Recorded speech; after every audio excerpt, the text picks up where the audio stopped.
दोस्तों, कभी कभी हम जो सुनते और समझते हैं वह पूरी तरह सत्य नहीं होता। आपने कई महापुरुषों की बातें सुनी होंगी, कई बुद्धिमानी पुरुषों और गुरुदेवों की बातें सुनी होंगी। उनका कहना यह होता है कि संसारिक जीवन मोह और माया से भरा हुआ है। हमारे रिश्ते, हमारा धन, हमारी इच्छाएं, ये सब बस माया जाल है और जीवन का असली लक्ष्य तो मोक्ष है, मुक्ति है। हमें आध्यात्मिक जीवन की ओर बढ़ना चाहिए। जब भी आप उनकी बातें सुनते हैं तो आपके मन में एक प्रश्न उठता है और वह प्रश्न यह है, क्या हमारा संसारिक जीवन जीना व्यर्थ है? क्या हमें केवल आध्यात्मिक जीवन जीना चाहिए? क्या हमें खुद की खोज करनी चाहिए? क्या हमें संसार के सुख का आनंद नहीं लेना चाहिए? जो लोग इस संसारिक जीवन में फंसे हुए हैं, क्या उनका जीवन पूरी तरह से व्यर्थ है? किसी को अपने माता पिता के लिए धन कमाना है तो कोई अपने परिवार को सुखी देखना चाहता है। कोई अपने बच्चों की चिंता में दुखी है तो कोई अपने लिए कुछ करना चाहता है, नाम कमाना चाहता है। कोई अपनी प्रेमिका को खुश रखना चाहता है, कोई अपने प्रेमी को पाना चाहता है। कोई बड़ा आदमी बनना चाहता है तो कोई राज करना चाहता है, कोई साधारण जीवन जीना चाहता है। इसी प्रकार हम सभी के तरह तरह के सपने हैं, तरह तरह के विचार हैं। हम सभी को अपने जीवन में कुछ ना कुछ तो चाहिए ही, परंतु ये सभी बुद्ध पुरुष जब हमारे सामने आते हैं तो हमारे इन सपनों को तोड़ मरोड़ के रख देते हैं। जब कहते हैं कि संसारिक जीवन व्यर्थ है और खुद को जानो, खुद को पहचानो, आध्यात्मिकता की राह पर चलो, तब उस वक्त हमारे मन में, हमारे मस्तिष्क में तरह तरह के विचार उत्पन्न होने लगते हैं। तब हमें यह समझ नहीं आता कि आखिर हम संसारिक जीवन जिए या फिर आध्यात्मिक जीवन। आखिर हम क्या करें? आपके साथ भी कभी न कभी ऐसा तो हुआ ही होगा। क्या आपके भी मन में ऐसे कोई प्रश्न हैं तो आप हमें कमेंट में जरूर बताइएगा। चलिए आगे बढ़ते हैं और इसके पीछे की वास्तविकता को जानते हैं, और इन सब के बीच हमें जीवन में संतुष्टि कैसे मिलेगी, हम पूरी तरह से खुश कैसे रह सकते हैं। क्या हमें सब कुछ छोड़कर एक बौद्ध भिक्षु की तरह सब कुछ त्याग कर आनंद मिलेगा? हमारे रिश्ते, पैसा कमाने की इच्छाएं, परिवार के साथ संबंध, हमारे दोस्त, क्या यह कुछ मायने नहीं रखते? दोस्तों, वास्तविकता तो यही है कि आप उन बुद्ध पुरुषों की बातों को अच्छी तरह से समझ ही नहीं पा रहे, क्योंकि वो कहना कुछ और चाहते हैं और आप उनकी बातों का मतलब कुछ और ही निकाल रहे हैं। आप उनकी बातों से कुछ और ही समझ रहे हैं। महात्मा बुद्ध खुद ही कहते थे कि उन्हें गरीबी पसंद नहीं है। वे यह कहते थे कि आपको सफलता प्राप्त करने के लिए आर्थिक रूप से सक्षम बनना आवश्यक है। इसका मतलब है कि जब तक आप गरीब हैं और आपके पास आर्थिक साधनों की सामग्री नहीं है, तब तक आप अपने आत्मा की खोज में आगे नहीं बढ़ सकते। और ठीक उसी के विपरीत संपन्नता और अमीर होना भी आपके आध्यात्मिक मार्ग की बाधा बन जाती है। कई महापुरुषों ने, कई बौद्ध पुरुषों ने अपनी बातें बहुत ही सीधी और सरल भाषा में कही है, लेकिन हम सभी उन बातों का अर्थ कुछ और ही निकाल बैठते हैं। हम सभी उनकी बातों को समझ नहीं पाते, क्योंकि उनकी बातें रोजमर्रा की जिंदगी से बिल्कुल अलग होती है। वे लोग कहना तो कुछ और चाहते हैं, लेकिन हम में से ज्यादातर लोग उनकी बातों का मतलब कुछ और ही निकाल लेते हैं और उसे अपने जीवन में उतारकर हम अपना पूरा जीवन पूरी तरह से बर्बाद कर लेते हैं। चलिए इसे कहानी के माध्यम से समझते हैं। एक बार की बात है, महात्मा बुद्ध नगर वासियों को उपदेश दे रहे थे। महात्मा बुद्ध कह रहे थे कि संसार के माया जाल में मत फंसो, संसार से ऊपर उठो। संसार से ऊपर उठकर ही तुम संसार को जी सकते हो। संसार में जो फंस गया, जिसने अपनी बुद्धि का इस्तेमाल नहीं किया, वो व्यक्ति जो समय पर अच्छे कर्म नहीं करता और बुरे कामों में जुट जाता है, वह आने वाले समय में बड़े दुखों का सामना कर सकता है, क्योंकि उसके बुरे कर्म ही उसके दुखों का कारण बनेंगे।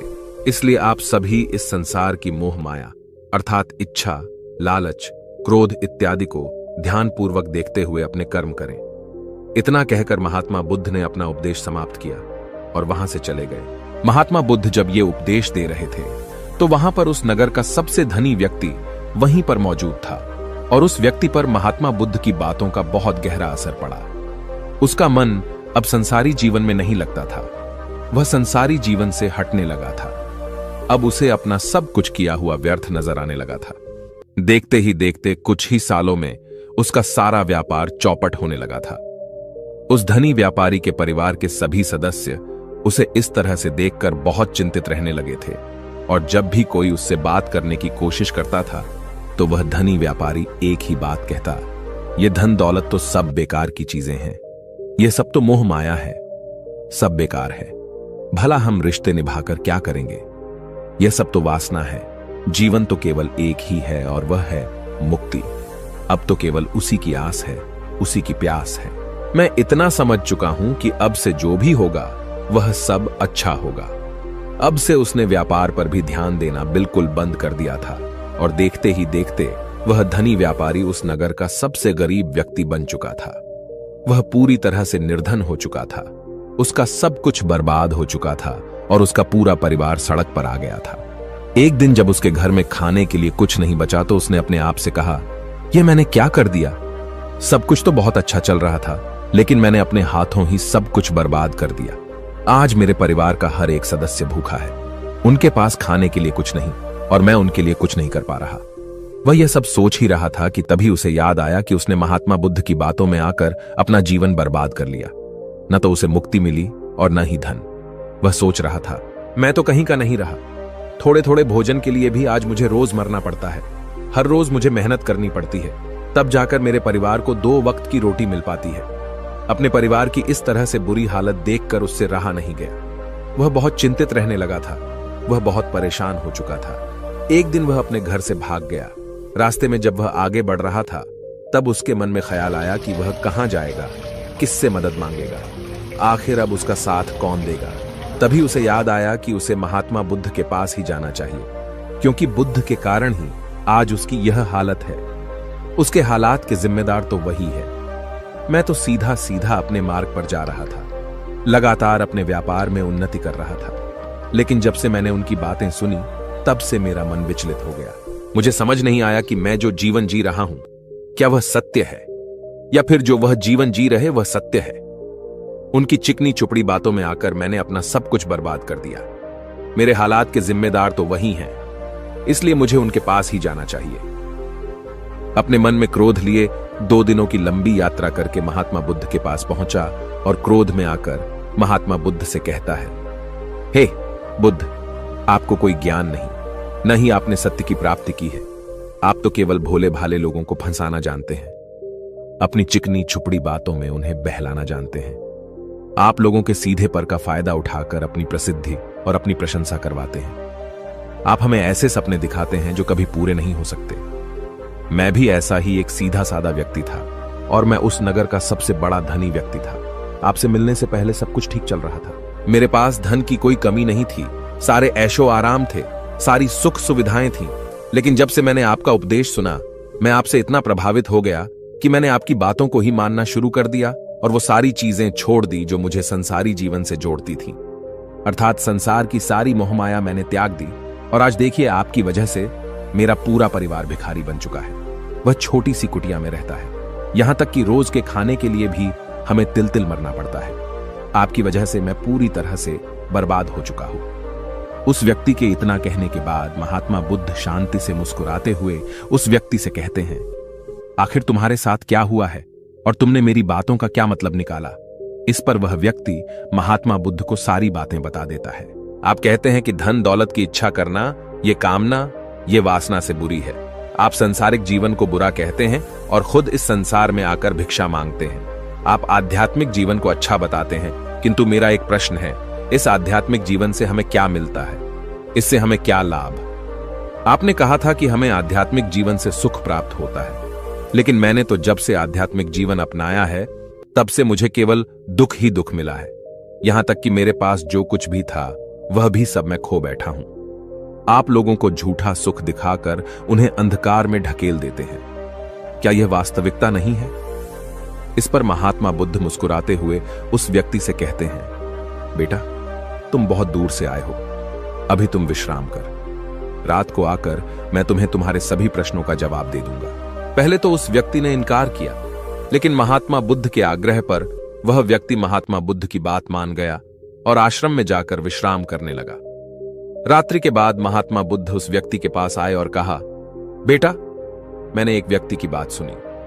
वह कह रहा था कि एक हाथी हवा में उड़ रहा था और वह अपने पर तेजी से मारता हुआ हवा में चला जा रहा था। उसने तो यह भी देखा कि एक बड़ी मछली अपने पैरों से जमीन पर चल रही थी और एक कुत्ता समुद्र की गहराइयों में सांस ले रहा था। इतना कहकर महात्मा बुद्ध शांत हो गए। वो व्यक्ति महात्मा बुद्ध की सारी बातें सुनकर महात्मा बुद्ध से कहता है, हे तथागत, उसके आगे क्या हुआ?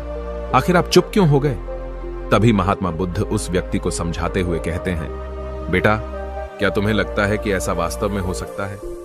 इस पर व्यक्ति जवाब देते हुए कहता है, बुद्ध, अगर आप कह रहे हैं तो यह अवश्य ही सच होगा, क्योंकि आप इतने बड़े ज्ञानी हैं। आपने सत्य की प्राप्ति की है, तो आपके मुख से निकला हुआ हर एक शब्द तो सत्य ही होगा। तभी महात्मा बुद्ध मुस्कुराते हुए उस व्यक्ति से कहते हैं, बेटा, क्या तुमने कभी पहले ऐसा कभी होते हुए देखा है? क्या तुमने कभी किसी हाथी को देखा है जो पर के साथ हवा में तेजी से उड़ता जा रहा हो? इसके जवाब में वह व्यक्ति कहता है, तथागत, मैंने तो कभी नहीं देखा। तभी महात्मा बुद्ध कहते हैं, तुमने मुझसे प्रश्न क्यों नहीं किया कि आखिर वह हाथी आकाश में कैसे उड़ सकता है? इसके जवाब में व्यक्ति कहता है, हे तथागत, आपके मुख से सुनकर मुझे ऐसा लगा कि मानो वह सत्य हो, और आप कह रहे हैं तो यह सत्य ही होगा, इसलिए मैंने आपसे एक भी बार प्रश्न नहीं किया। तभी महात्मा बुद्ध उस व्यक्ति को समझाते हुए कहते थे, कभी किसी की बातों पर मत जाना, बल्कि खुद विचार करो। स्वयं सोचो कि उस बात में कितनी सच्चाई है। जो व्यक्ति कह रहा है, क्या वह सच है?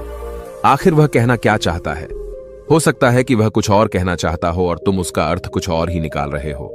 कम से कम तुम्हें एक बार प्रश्न करके यह समझना तो चाहिए कि आखिर वह कहना क्या चाहता है।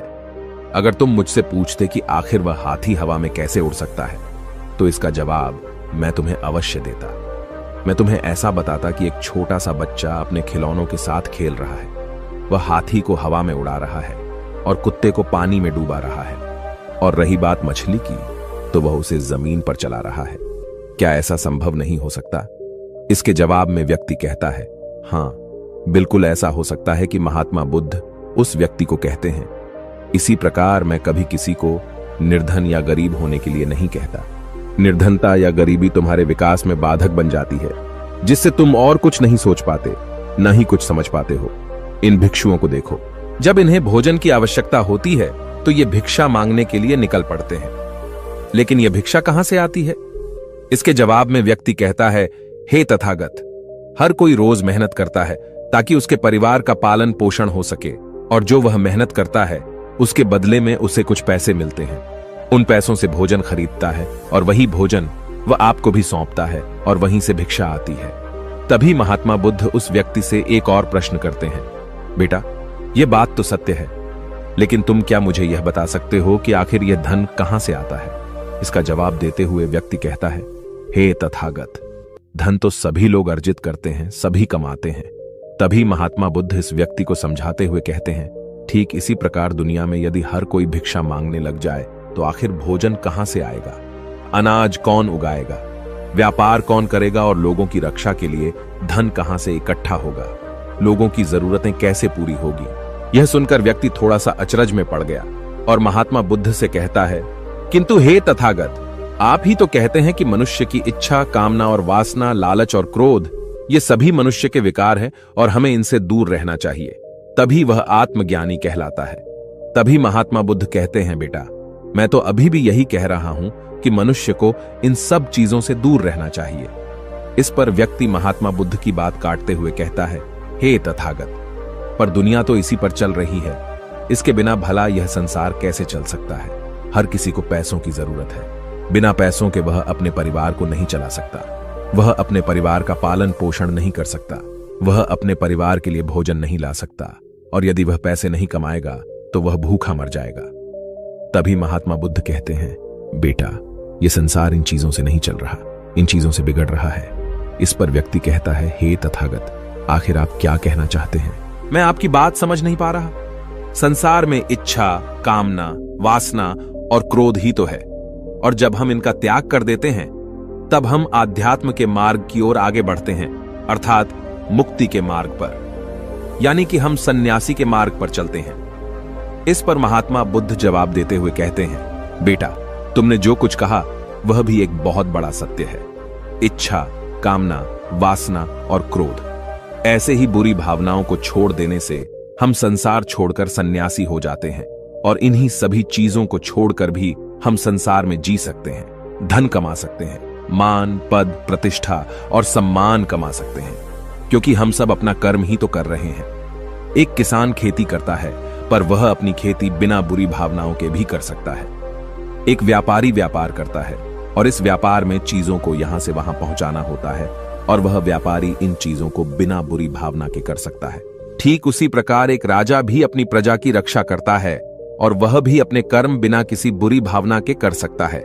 और एक भिक्षु इन सभी लोगों को सही प्रकार और सही कार्य करने के लिए मार्गदर्शन करते हैं, जो उस भिक्षु का कर्म है, जो उसका कार्य है। और जो व्यक्ति जागृत होकर अपने कर्मों का सही पालन करता है, वास्तविकता में वही सन्यासी है, वही भिक्षु है। क्योंकि हम जो भी कर्म कर रहे हैं वह हमारा इस संसार में रहने के लिए, जीवित होने के लिए, जीवन जीने के लिए केवल एक माध्यम मात्र ही है। उसे छोड़कर हम कुछ भी नहीं पा सकते। और हमारे सभी कर्म करते हुए हमारा मुख्य उद्देश्य जागृत होना है, खुद को पहचानना है, खुद को जानना है। एक बार यदि हमारे भीतर ज्ञान का उदय हो गया, तब हम चाहे जो भी करें, वह फिर संसारी हो या सन्यासी, सब एक ही होते हैं। इस पर व्यक्ति महात्मा बुद्ध से कहता है, हे बुद्ध, किंतु मैंने तो देखा है कि आप अपने संघ में उन लोगों को भी शामिल कर लेते हैं जो लोग अपने परिवार को छोड़कर आए, अपने माता पिता को छोड़कर आए हैं, अपने बीवी बच्चों को छोड़कर आए हैं। क्या आप उनसे कभी यह कहते हैं कि जाकर अपनी जिम्मेदारियां पूरी करो? जाओ, अपनी जिम्मेदारियां संभालो और धन कमाओ और वहीं पर रहकर तुम आत्मज्ञान प्राप्त करो। उस व्यक्ति के प्रश्न का जवाब देते हुए महात्मा बुद्ध कहते हैं, भक्ति, क्या तुम शांति को हवा में उड़ा सकते हो? इसके जवाब में वह व्यक्ति कहता है, नहीं, मैं नहीं उड़ा सकता। तभी महात्मा बुद्ध कहते हैं, केवल एक बच्चा ही हाथी को हवा में उड़ा सकता है। ठीक उसी प्रकार जिस व्यक्ति को जो बनना है वह तो वह बनकर ही रहेगा। जैसे किसी व्यक्ति को राजा बनना है तो वह राजा बनेगा, किसी व्यक्ति को व्यापारी बनना है तो वह व्यापारी बनेगा। ठीक इसी प्रकार यदि किसी व्यक्ति को आत्मज्ञान की प्राप्ति करनी है तो उसे सब कुछ तो त्यागना ही होगा। आगे महात्मा बुद्ध उस व्यक्ति से कहते हैं, बेटा, क्या तुम सब कुछ छोड़कर आत्मज्ञान के मार्ग पर आगे बढ़ते, या फिर तुम यह सोच रहे थे कि इस रास्ते पर चलकर जीवन आसान हो जाएगा, जो होगा सब अच्छा होगा, सब कुछ अपने आप ही मिलने लगेगा, मुझे तो कुछ करने की आवश्यकता ही नहीं पड़ेगी, सारे दुख दर्द सब कुछ समाप्त हो जाएगा और जीवन में चमत्कार होने लगेगा और अंत में मुक्ति भी मिल जाएगी। महात्मा बुद्ध की यह बात सुनकर उस व्यक्ति को अपनी गलती का एहसास हो गया। पदोन्नति महात्मा बुद्ध के चरणों में गिर पड़ा और कहने लगा, हे तथागत, आप सत्य कहते हैं। मैंने तो कुछ ऐसा ही सोचा था, क्योंकि मेरा व्यापार सही नहीं चल रहा था तो मुझे लगा कि सब कुछ छोड़कर सब मिल जाएगा, मुझे कुछ करने की आवश्यकता ही नहीं पड़ेगी और मेरे सारे दुख दर्द हमेशा हमेशा के लिए खत्म हो जाएंगे और मैं आत्मज्ञान भी प्राप्त कर पाऊंगा। तभी महात्मा बुद्ध उस व्यक्ति से कहते हैं, बेटा, भिक्षु हो जाना कोई आसान बात नहीं है, इसके लिए सब कुछ त्यागना पड़ता है। एक एक चीज जिसे तुम बहुत प्रेम करते हो, वह सारी चीजें तुमसे एक एक करके दूर हो जाती हैं। तो क्या तुम भिक्षु बनने के लिए तैयार हो? क्या तुम सब कुछ छोड़कर आध्यात्म के मार्ग में आगे बढ़ना चाहते हो? इसके जवाब में व्यक्ति कहता है, हे तथागत, मुझे मेरी गलती का एहसास हो चुका है, मुझे भिक्षु नहीं बनना, मैं तो व्यापारी ही ठीक हूं, मैं तो अपने संसारी जीवन में ही ठीक हूं। परंतु अब भी मेरे मन में एक प्रश्न शेष बचा है, अगर आपकी आज्ञा हो तो वह प्रश्न भी मैं आपसे पूछना चाहूंगा। तभी महात्मा बुद्ध उसे आज्ञा देते हैं। इस पर व्यक्ति कहता है, हे तथागत, आप ही तो कहते हैं कि धन नहीं कमाना चाहिए। पद, प्रतिष्ठा, अहंकार हमें दुख की ओर ले जाते हैं और संसार में यही तो है और क्या है। यदि हमें संसारी जीवन जीना है तो हमें यह सब तो करना ही पड़ेगा। तभी महात्मा बुद्ध मुस्कुराते हुए उस व्यक्ति से कहते हैं, क्या तुम्हें भूख लगी है? इस पर व्यक्ति कहता है, हां तथागत, मुझे बहुत भूख लगी है। तभी महात्मा बुद्ध उस व्यक्ति को भोजन करवाते हैं।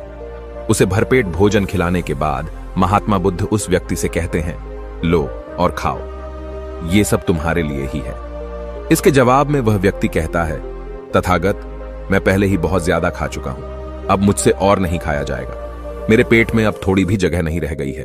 यदि मैंने और अधिक खाया तो मेरा पेट दर्द करने लग जाएगा और फिर मुझे तरह तरह की परेशानियां होने लगेंगी, मैं परेशान हो जाऊंगा।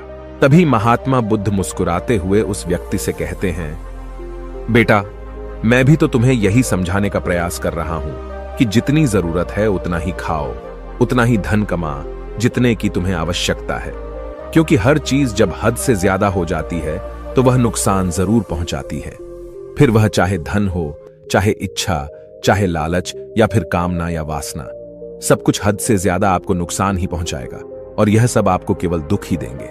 इसलिए इन्हें नियंत्रण में रखना चाहिए। जितने की हमें आवश्यकता है उतना ही हमें चाहिए, और जब आप इसे नियंत्रण में रखते हैं तो यह कभी आपको दुख नहीं दे पाएगा। आप हमेशा सुखी रहोगे।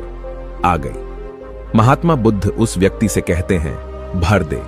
धन कमाना आवश्यक है, क्योंकि धन की कमी नहीं होनी चाहिए, भोजन की कमी नहीं होनी चाहिए, किसी भी कार्य को करने के लिए मन में इच्छा की कमी नहीं होनी चाहिए। लेकिन उसी के साथ में यह भी ध्यान रखना है कि इच्छा अत्यधिक भी नहीं होनी चाहिए। और मैं तुम्हें यही समझाने का प्रयास कर रहा हूं, मैं तुम्हें यही ज्ञान देने का प्रयास कर रहा हूं कि मध्य में रहो, न कम न ज्यादा। इसलिए जाओ और धन कमा व्यापार करो। अपने कर्म से न केवल अपना बल्कि दूसरों का भला भी करो। जब तुम अपने किए के सांसारिक कार्यों से लोगों का भला करते हो, तब तुम में और किसी सन्यासी अर्थात किसी भिक्षु में कोई अंतर नहीं रह जाता। बस सभी के मार्ग अलग होते हैं, लेकिन मंजिल एक ही होती है और तुम कभी मार्ग से भटक न जाओ। इसलिए ऐसे लोगों की संगत में रहना जो तुम्हें आत्मज्ञान के सीधे मार्ग पर ले चले, जो सांसारिक जीवन से हटकर नए जीवन में प्रवेश करवाएं, क्योंकि वे लोग बुराइयों से लड़ने में तुम्हारी मदद करेंगे। तुम्हें ताकत मिलेगी और तुम लगातार बिना विचलित हुए आध्यात्म के मार्ग पर लगातार आगे बढ़ते चले जाओगे। इतना कहकर महात्मा बुद्ध शांत हो गए। वह व्यक्ति महात्मा बुद्ध को प्रणाम करके कहता है, हे तथागत, आपकी शिक्षाएं तो बिल्कुल अलग हैं। आप जो कहते हैं उसके पीछे का अर्थ कुछ अलग ही होता है, बहुत सीधा और सरल, लेकिन हम उसे समझ नहीं पाते। आपके पास चमत्कार का आश्वासन नहीं है, पर आपके पास वह मार्ग है जिस मार्ग पर चलकर मैं अवश्य ही अध्यात्म को प्राप्त कर सकता हूं, जिससे मेरा और लोगों का सभी का भला होगा। हे तथागत, यह मेरी ही गलती थी कि मैंने आपकी बातों का गलत मतलब निकाला और एक व्यापारी होकर भी मैंने अपने कर्म को छोड़ दिया और यह सोचने लगा कि अब अपने आप ही सब कुछ होगा, सब कुछ अच्छा ही होगा। लेकिन यह सत्य है कि अपने आप कुछ नहीं होता। जब हम हाथ पैर चलाएंगे, काम करेंगे, कर्म करेंगे, तभी हमें फल मिलेगा। जब हम हाथ पैर मारना छोड़ देते हैं तो नदी का बहाव हमें अपने साथ बहाकर ले चला जाता है और तब हमारे हाथों में कुछ नहीं रह जाता, और यही मेरे साथ भी हुआ है।